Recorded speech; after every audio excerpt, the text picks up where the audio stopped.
As you may have noticed, this podcast has transitioned to Bridgetown, a Jesus church.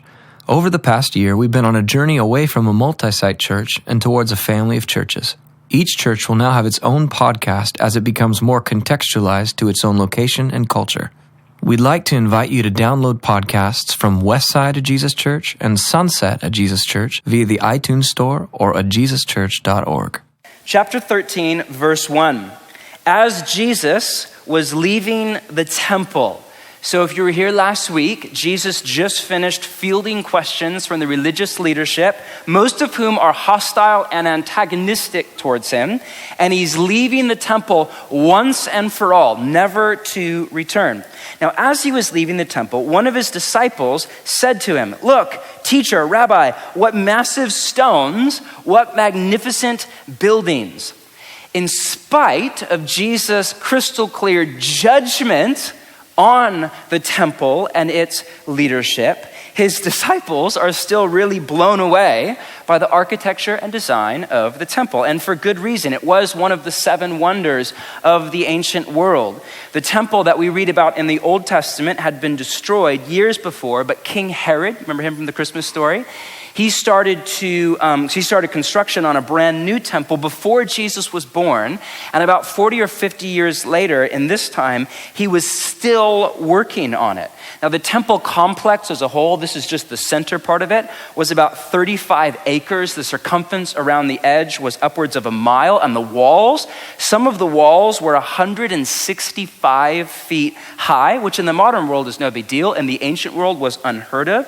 One corner of the Temple Mount was 15 stories over the Kidron Valley. The first century historian Josephus said this about the temple. "Now the exterior of the building wanted nothing that could astound either mind or eye. For being covered on all sides with massive plates of gold, the sun was no sooner up that it radiated so fiery a flash that persons straining to look at it were compelled to avert their eyes as from solar rays." Which is awesome. "To approaching strangers, it appeared from a distance like a snow-clad mountain, for all that was not overlaid with gold was of purest white limestone. Some of the stones in the building were 45 cubits in length, 5 in height, and 6 in breadth." Or for those of you that suck at all things related to math like myself, that's 68 feet long, 9 feet high, and 8 feet wide, about the size of a TriMet bus. It was, without doubt, the most stunning building in the ancient world. But what the disciples could not see, so to speak, is that even though it was gorgeous to look at, in reality, as Jesus said, it was a barren fig tree. If you remember that from early in chapter 12. Meaning it was healthy on the outside, but inside, no fruit, nothing at all to show. Listen to what Jesus goes on to say, too. "Do you see all these great buildings?" replied Jesus. "Not one stone here will be left on another. Everyone will be thrown down." You see all of this. You think it's impressive. You think it's indestructible, but actually it's going to be destroyed. This is Jesus prophesying in advance the destruction of the temple, and it's unnerving because 40 years later, that's exactly what happened. There was a war or rebellion, really, between Israel and Rome from AD 66 to 70, and in the end, General Titus and the Roman army invaded the city and burned the temple to the ground. Notice that Jesus says, "Not one stone here will be left on another."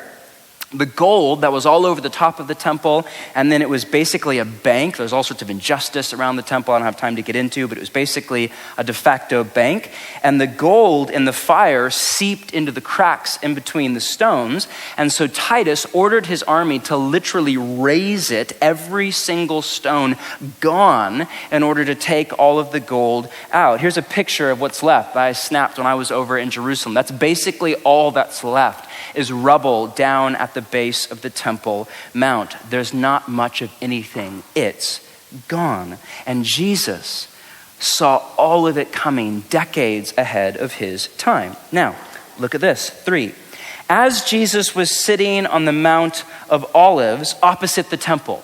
So now Jesus is up on the Mount of Olives, which is a few hundred yards away over the Kidron Valley. It's about 300 feet higher than Jerusalem. And if you're there, It's a stunning kind of panoramic view of the Temple Mount is right front and center, and then the city of Jerusalem as a whole. So Jesus is up on the Mount of Olives, and Peter, James, John, and Andrew, so a few of his disciples, asked him privately, and listen to the question, "Tell us, when will these things happen? And what will be the sign that they are about to be fulfilled?" So this question right here is the setup for the entire chapter, all right? So pay attention right now. Everything that we are about to read is an answer to the question, when will these things happen? And these things in context is what? The destruction of the temple, right? So when will these things, the destruction of the temple, stones torn down, when will these things happen, and what will be the sign that they are about to be fulfilled? Meaning we're getting close, it's almost time. Now, tragically, people, God bless Nick Cage, have torn Jesus' teaching out of context and made this chapter about the end of the time-space universe. First off, it's crystal clear in context that it's about the destruction of the temple, which happened over 2 millennia ago.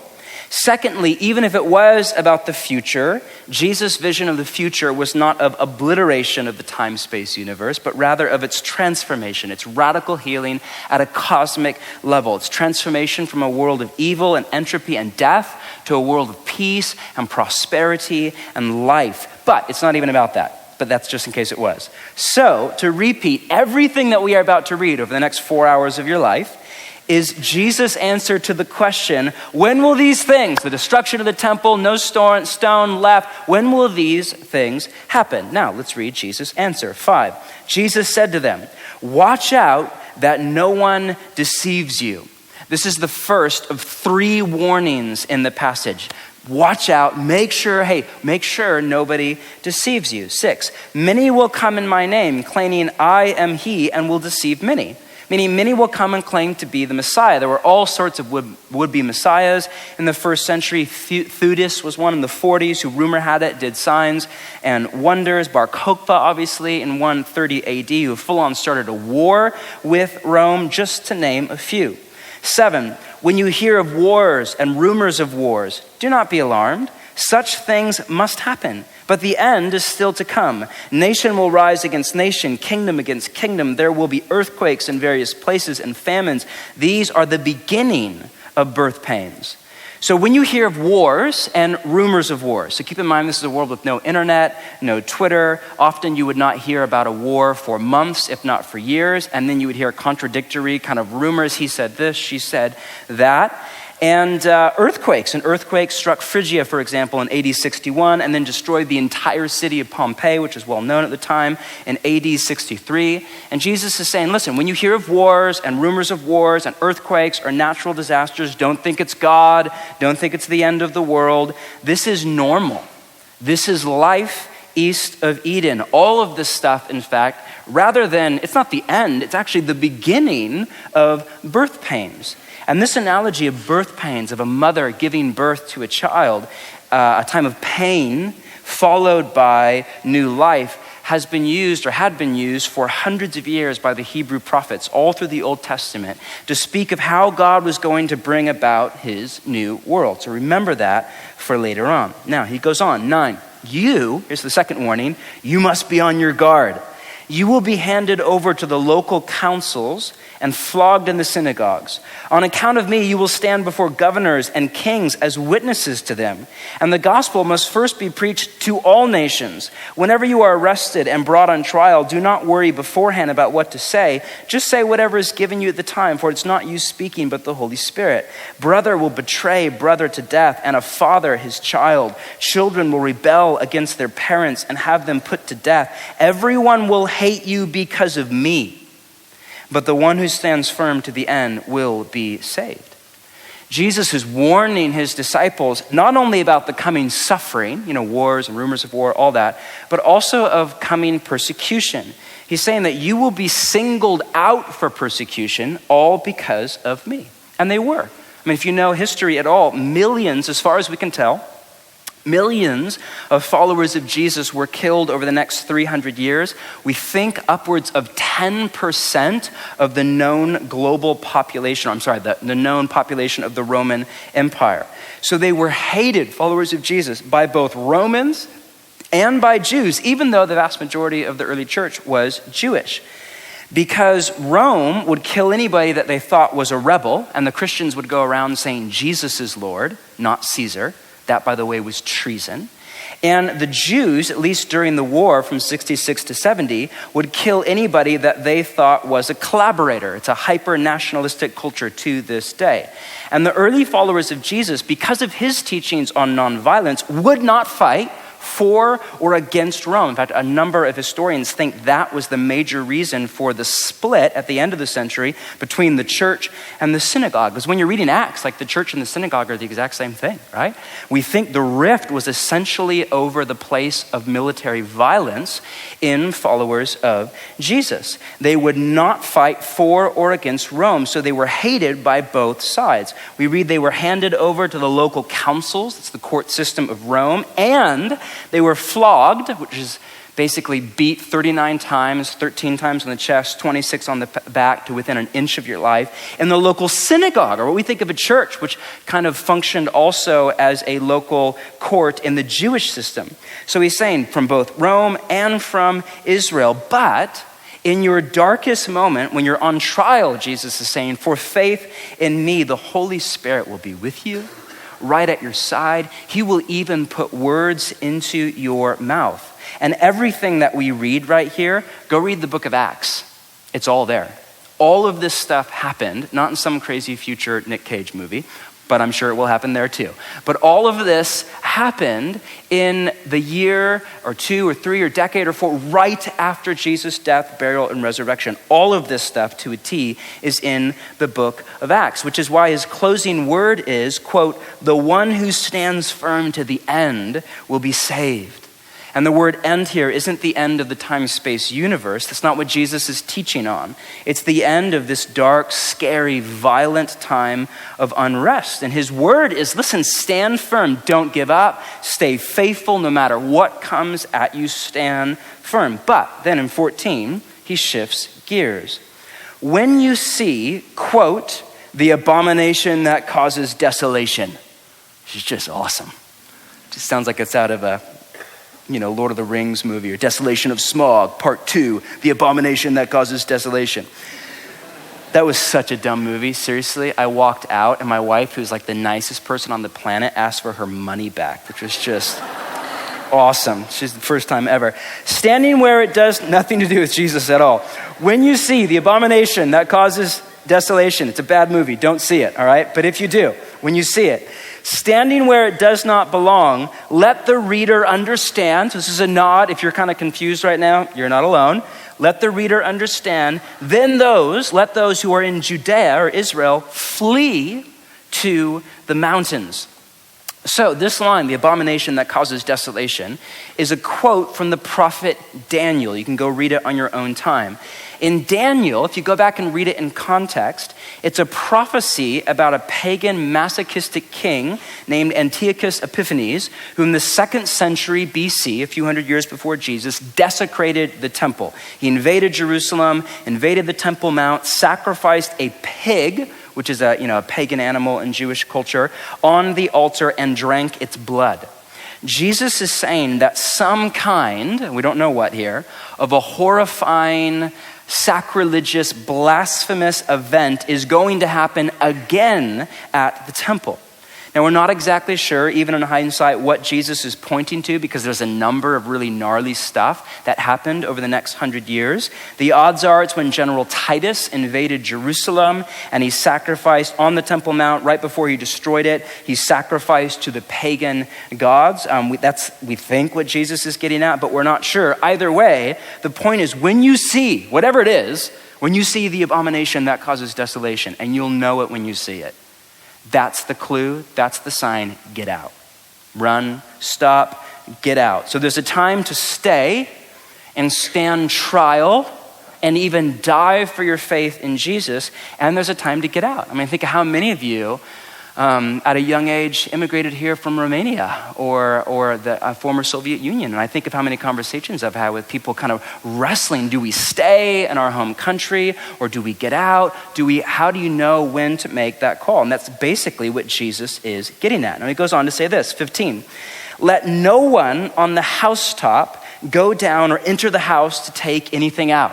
So in the first century, your house had a flat roof with an outdoor staircase, and you would work up there for kind of the majority of the day. And he's saying, listen, if you're up on the roof and you're doing laundry or you're drying a vegetable or whatever, and off in the distance, I'm just saying, it's just, gearing you up for first century life, all right? And you're up there, and all of a sudden in the distance, the temple's right there, and you see whatever it is, the abomination that causes desolation. Listen, don't go back into the house. You go out, down, and you run for your life. Then he says in 16, let no one in the field go back and get their cloak. So if you were working out in a field, you would wear kind of an inner cloak and then an outer cloak, basically a blanket / Jedi Knight jacket thing.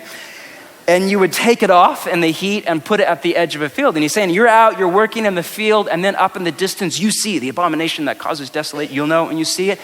Don't forget about your Jedi Knight thing, all right? Seriously, just go run for your life. How dreadful, 17, it will be in those days for pregnant women and nursing mothers. Some of you are thinking it's always dreadful for pregnant women and nursing mothers. But it's if you're in that spot, it's hard to walk, much less run for your life, hundreds of miles with no automobile or whatever. Pray, 18, that this will not take place in winter when the Jordan River was flooded. We know one story about in the war, a group of people that were running for cover from Jerusalem, but were stuck and were killed by the Roman army because they could not get over the river. Because those days, when all of this, the destruction of the temple and the abomination, will be days of distress unequaled from the beginning, when God created the world until now and never to be equaled again. All of this imagery is of people escaping from General Titus in the Jewish war. When he invaded Israel in AD 70, it was, if you've ever read that, massacre after massacre, brutality, rape, violence, looting. When he invaded Jerusalem, after he destroyed the temple, he literally crucified thousands. We don't know how many, but Josephus writes about thousands of men and women that were crucified. And Jesus right here is essentially saying, listen, in the near future, when all of this comes, don't stay and fight. We're a nonviolent movement. Your allegiance is to the kingdom of God, not to the state of Israel. Don't die for your country. Don't fight for freedom. God's not even on your side. He's standing in judgment over against the temple, right? The thing is, we always think that God's on our side, right? It's the problem with just war theory. Everybody thinks their war is just, right? And not just followers of Jesus. I was reading a fascinating article, tragic article last night in World War I, and how it was essentially a civil war between so-called Christian nations, and each side thought God was on their side, like everybody does. And Jesus is saying, listen, God's not on your side. God is saying, love your enemies. So when that day comes, don't stay and fight. Get out, escape, and run. Jesus is warning his disciples they are heading into an ominous time in Israel's story. And not only Israel's story, but in the ancient Mediterranean as a whole. One Roman historian writing about just the same time, we think, as Mark's gospel, said this, not about Israel, but about the ancient Mediterranean as a whole in the first century. Quote, the history on which I'm entering is that of a period rich in disasters, terrible with battles or war, torn by civil struggles, horrible even in peace. 4 emperors fell by the sword. There were 3 civil wars, more foreign wars, of which the war of Israel was one, and often both at the same time. Italy, a way of saying the empire, was distressed by disasters unknown before or returning after the lapse of the ages. Notice how similar the language is. Beside the manifold misfortunes that befell mankind, there were prodigies in the sky and on the earth, warnings given by thunderbolts, and prophecies of the future, both joyful and gloomy, uncertain and clear. My point is that the first century was a scary time to be alive. Jesus goes on in 20 to say this, if the Lord had not cut short those days, no one would survive. But for the sake of the elect whom he has chosen, he has shortened them.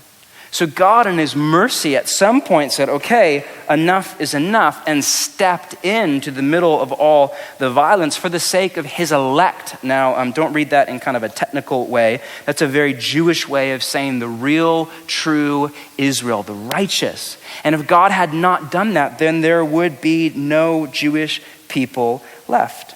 21, at that time, if anyone says to you, look, here's the Messiah, right? Bar Kokhba, whoever, look, there he is. Do not believe it, for false messiahs and false prophets will appear and perform signs and wonders to deceive, even if possible, the elect, the real, true, righteous Israel.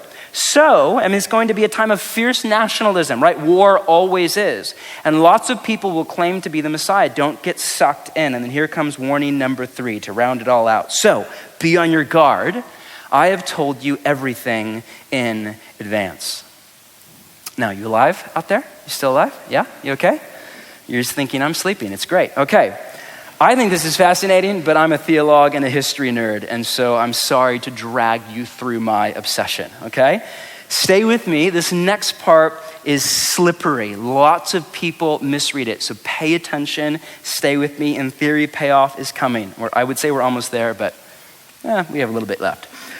24, in those days, okay, so right around this time, following that distress. So this is after the destruction of the temple and the abomination that causes desolation. After all of that, quote, the sun will be darkened and the moon will not give its light. The stars will fall from the sky and the heavenly bodies will be shaken.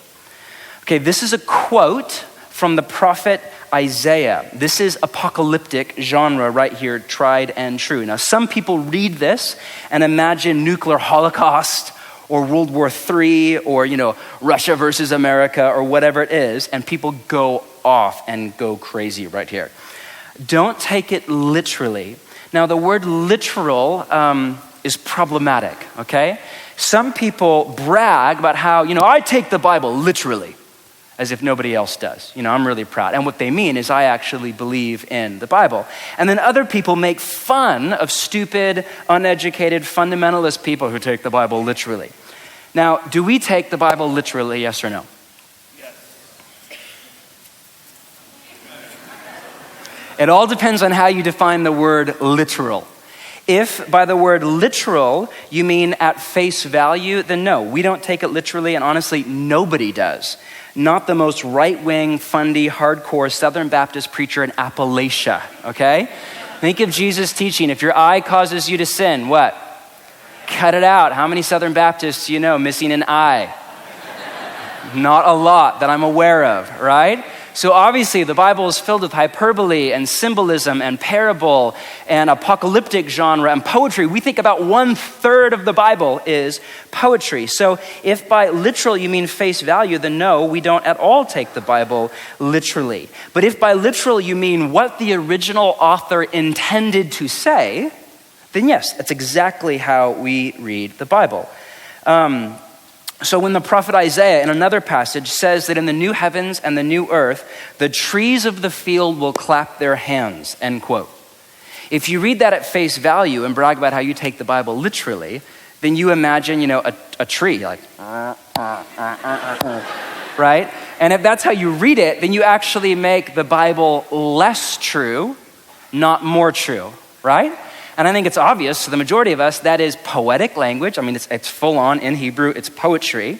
And that is a poetic way of saying that in the new heavens and the new earth, after God's cosmic act of new creation through his Messiah that we now know as Jesus, creation itself will feel and celebrate the freedom of resurrection and the rule of Jesus over the earth.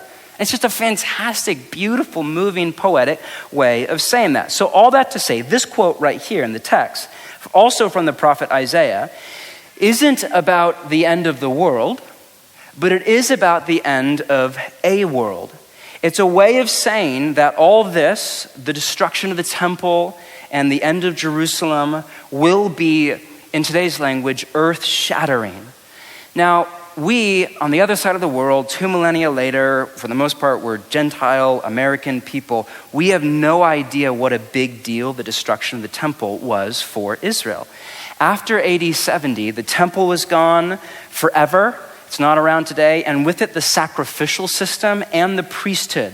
Try obeying the Torah with no temple, no sacrificial system, and no priesthood. You can't do it. It's absolutely impossible. So Judaism, as it's now called, it wasn't in the time, has had to radically reinvent itself around a world with no temple. What we see in Judaism today is honestly not that similar at all to the Judaism of Jesus, God bless you, of Jesus' time. The temple has been replaced by the synagogue. The sacrificial system has been replaced by social justice. The priest has been replaced by the rabbi. In fact, most Jews, if you know anything about Jewish culture, aren't even religious. The vast majority of Israel itself is about 80% secular. Those that are, most of them are theologically liberal or progressive because you can't obey the Torah anymore. So there's barely any Jewish people that still would argue, as we think about the Bible, that the Old Testament or the Torah was inspired by God and is authoritative. I think last I read, it was around 2% are ultra-Orthodox, which is, the black hat and the black clothing and the curly hair, which is awesome and very hipster. So they don't even recognize, the ultra-Orthodox don't even recognize the modern state of Israel because it's secular, or they would say apostate. They are still waiting for the state of Israel because they are still waiting for the Messiah. My point is that the destruction of the temple was nothing short of earth-shattering. It was the end of a way of life. It was the end of how you would relate to God. If you were Jewish and you said no to Jesus, after that day, AD 70, your world was basically over. And then Jesus goes on, and stay with me, into 26, and he says this: at that time, people will see the Son of Man coming in clouds with great power and glory. And he will send his angels and gather his elect from the four winds and from the ends of the earth to the ends of the heavens. So once again, some people read this and imagine Jesus coming back up in the sky, like, you're around one day, you're, mowing your lawn, and one day it's Jesus up in the sky. Awesome, right? So if you read it that way, at face value, it would actually make it less true. This is also a quote from yet another apocalyptic passage, this time around from the prophet Daniel. Now, I wish we had time, but we obviously don't. Go back on your own time and read Daniel 7, and I think Gerald or Alex will turn there when we get to chapter 14, where Jesus does quote it yet again. And in Daniel 7, it's all about the coming of a mysterious figure called the Son of Man, which, as you know, in Mark's gospel was Jesus' favorite name for himself. So we talk about himself in the third person a lot, which just, you can do that if you're Jesus. You're not Jesus, don't do that, all right? But if you're Jesus, you can. And his favorite name for himself was the Son of Man. And if you go back and read Daniel 7, it's not about the Son of Man coming from heaven to earth, but it's about him coming to God. Clouds are symbolic language. Clouds are symbolic all through the Hebrew scriptures for a theophany or an appearing of God. Think of Mount Sinai and all the clouds at the top of the mountain. So Jesus coming on the clouds, don't imagine Jesus on a surfboard, on the clouds or whatever, but it's a way of saying that Jesus is the Son of Man. He is the mysterious figure that you already read about if you're a first century Jew in Daniel 7. He is appearing as God himself. And it's about the Son of Man coming from shame to honor. Daniel 7 is a passage about is not a passage about the Messiah's second coming. It's a passage about the vindication. That's kind of technical language, but stay with me. The vindication of the Son of Man. And it's exactly what Jesus is getting at. He's saying, listen, when all of this comes true, the abomination that causes desolation and the invasion and savagery and brutality and the destruction of the temple itself and no stone left on top of each other. You think that's unrealistic. You think the temple is impregnable, but trust me, I'm right. When all of this comes true, Jesus will be seen to be who he said he was. A rabbi, but more than a rabbi, the Messiah, but more than the Messiah, the Son of Man, the appearing of God himself. And at that time, he, Jesus, will gather his elect, the real, true Israel, from the ends of the heavens. That's a very Jewish way of saying from all over the world. And here we are tonight in the Pacific Northwest, in Portland, Oregon, Jew and Gentile, mostly Gentile, American and Mexican and Ugandan, and we're here from all, I mean, not really, we're mostly white, but not all white. We're from here from all over, from, in the language of Jesus, the ends of the heavens, and we're all here around Jesus because we believe that he is exactly who he said he was, his vindication. He's not a dead, crucified, would-be Messiah in ancient Israel. We believe that he is the Son of Man, that he is the King of the universe. Now, 28. Learn this lesson from the fig tree. As soon as its twigs get tender and its leaves come out, you know that summer is near. Even so, when you see these things happening, you know that it is near, right at the door. Truly, I tell you, this generation will certainly not pass away until all these things have happened. So remember, Jesus is up on the Mount of Olives, which is covered in fig trees.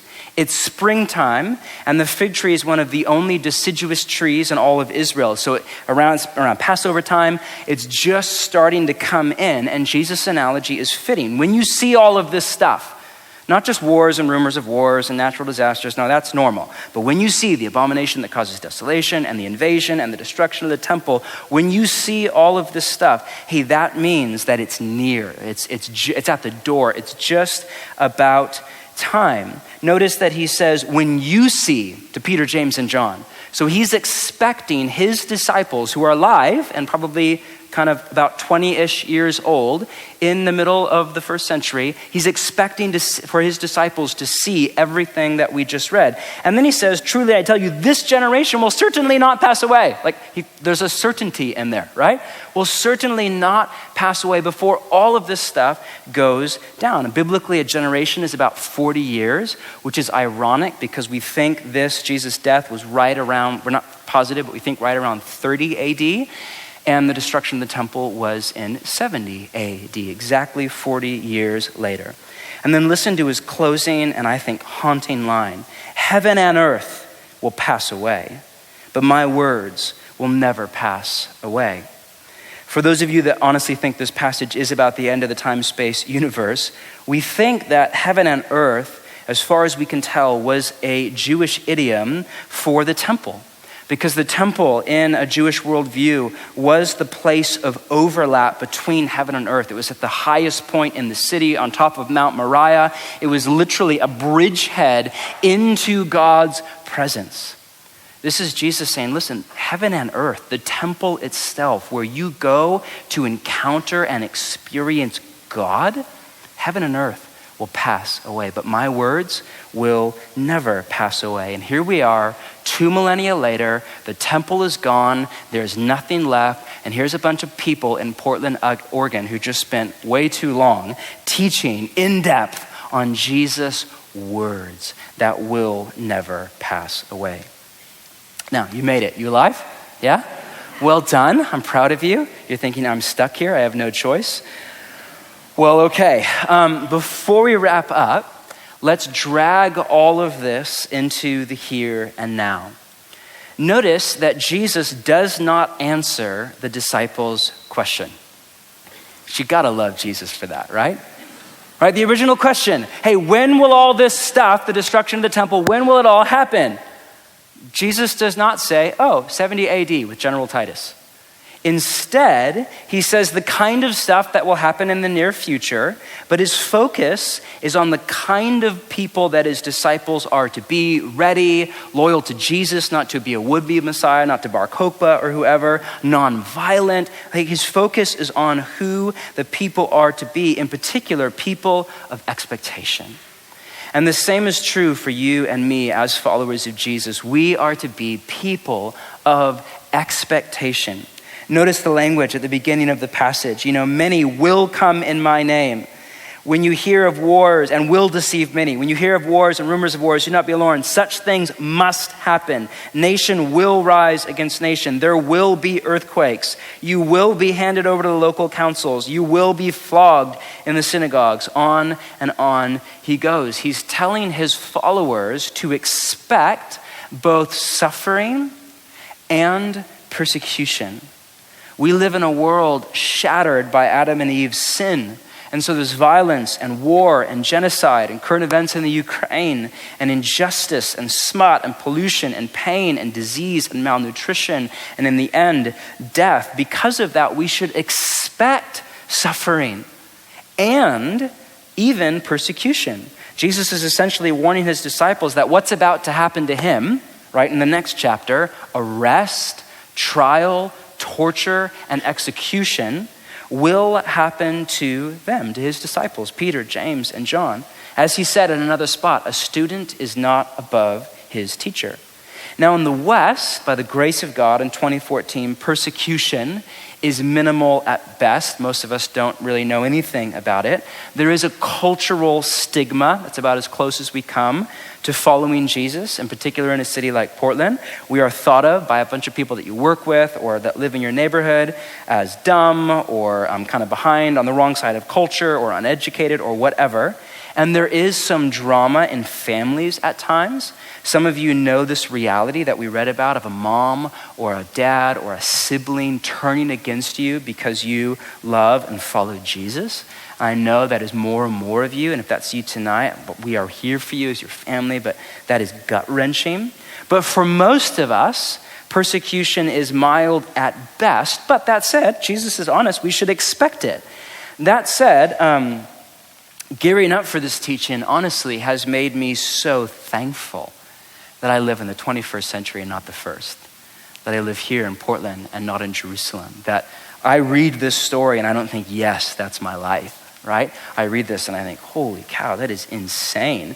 And so if you get nothing else out of tonight, then I think all of us should go home tonight saying, thank God that suffering and persecution are not normal for the majority of us. For some of you, yes, and we want to be your family in that. But for most of us, the suffering that we face or the would-be persecution that we face is minimal at best, at least when put on level with this kind of stuff. So if nothing else, I think as we worship tonight, there should be a heart posture of thank God for your mercy towards us and a heart of empathy and compassion for the millions of followers of Jesus around the world, in particular in the northern part of Africa, the Middle East, and through Asia, who are right now facing arrest and trial and torture and death because they love and follow Jesus.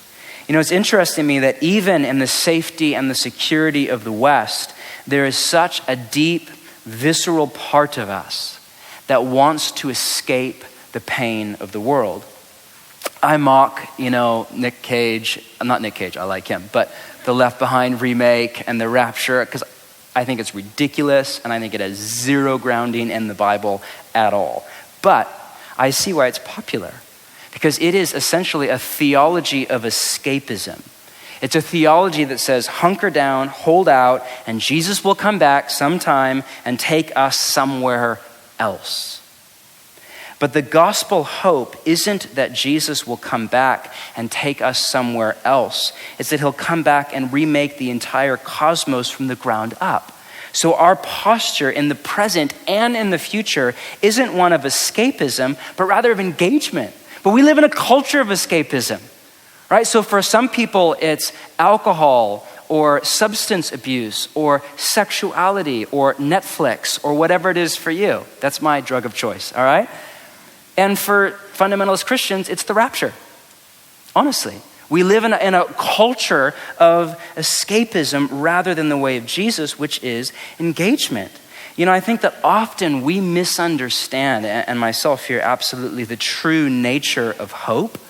The word hope in the scriptures means the absolute expectation of coming good based on the character of God. That's it. The absolute expectation, not wishful thinking, I hope it, whatever. The absolute expectation of coming good based on the character of God. But the idea behind hope isn't that we don't think anything bad is going to happen to us. No, as followers of Jesus, he's crystal clear. We should expect bad things. We should expect suffering and even persecution. The hope of the gospel is that no matter what happens to us, Jesus can and will bring good out of it, just like birth pains. Jesus' analogy could not be more fitting. How many of you have been in a live birth? You're a mom or a dad or a family member or a best friend or whatever. Not that many of you. It's horrifying. Seriously, it is horrifying. Now, I'm squeamish. My wife loves all of that. She wants to become a nurse later. I like ER. Remember that show like back in the day? George Clooney? Yes, you're attractive, but no way. I cannot deal with that. I am over the top squeamish with blood. And so I remember when she was pregnant with Jude, our first child, I was dreading it, right? I was born a generation too late. Remember back in the day, like in the 50s, the guy would sit out in the lobby with a paper and a cigar, and the nurse would come out after it was all over and the baby was clean and in a blanket. And it's a boy, and I name him John or whatever. Who cares if it's sexist? That sounds awesome, all right? So we were pregnant, and they want you to go through this like video series birthing class, which is like horrible and gross, and nobody remembers any of that when you're like dying on the floor. Like nobody remembers any of that. My wife was adamant, and she was adamant that I'm in the room and that I watch. I said, honey, no, please. She was adamant that I watch, and to this day, I am bitter at her. It was so nasty. I cannot even describe. Yes, it's miraculous. Yes, it's a gift of life, and it is so horrible at the same time. By our second child, Moses, I just said, honey, I don't care if you divorce me. I'm looking at your eyes. I was 6 inches from her face the whole time. Go. I believe in you. I believe in you. He's out. That's awesome. Wash him off. I'm almost ready. Go. So for any of you, never again, right? Adoption from here on out. So if you have been in a life, some of you are thinking, I'm never having children. Adoption, Jesus is into that. So if you've ever been at a live birth, then you know that it's brutal and it's violent and it's scary and it's hard, but out of it literally comes new life. And this is the analogy that Jesus is getting at. Often times of labor and pain and duress and exhaustion and suffering are followed by times of new life and creativity and freedom and space and release and joy. This is true for first century followers of Jesus with the temple and how its destruction created space for a brand new move of God called the church. Now the New Testament writers make it crystal clear that we are now God's temple. We don't have to go to Jerusalem. We can worship right here in the middle of the city in Portland, Oregon, because we're God's temple, and the God's Spirit is no longer stuck in one place at one time, but it's now all places everywhere in the Spirit of God, all because of this time of duress and suffering, this time of labor. But it's often true, it's also true for you and me. Often our times of labor and pain and suffering and maybe even persecution are followed by times of new life. So maybe you're in that spot tonight. I have no idea where you're at, but maybe you're in that spot. I have been, frankly, the last year of my life has just been, I've been honest with you, just a really painful year for me. Painful for me emotionally, painfully on all sorts of levels. But I'm just now starting to see that, oh my gosh, God was in that. And whether or not it was all his will or not, that doesn't matter. The point is that God's at work. And God is bringing good, God is bringing healing, God is bringing new life, God is bringing possibility, God is bringing open space, God is bringing stuff to pass that I never thought was possible all through it. So the invitation of Jesus, in particular, if you're at a time of labor, so to speak, of birth pains, the invitation of Jesus is to hang on, to not give up, to quote, endure to the end, not the end of the world, but the end of this dark, scary, hard time of your life. But it's also to see the world as it really is. That what at first glance looks like suffering and persecution is actually birth pains to new life. That what looks like defeat, Jesus' death on the cross, is actually victory. And what looks like victory, Rome's destruction of the temple, is actually defeat. That what looks like weakness, Jesus and his teachings on nonviolence, is actually strength. And what looks like strength is actually weakness. That what looks like unemployment or cancer or strife over faith in Jesus with your parents, or failure, or whatever it is for you, is actually birth pains. The open door to an entire new time of life. So the invitation for all of us tonight, wherever you're at, is to see the world as Jesus sees it, which is as it really is. To see suffering and persecution and whatever mild dosage that you and I experience as nothing more than birth pains, not to deny that it's painful, not to deny that it's hard, not to deny that it's really difficult and to cry out for a spiritual epidural. Like, that's fine. But to see, that was really weird. That's not going to go in the 8. But to see that the pain, this is the really moving part, people, all right? To see that the pain that you are in right now is nothing more than birth pains. And to see that new life is right around the corner. And in doing so, to take hope in Jesus, the King of the world. Let's pray.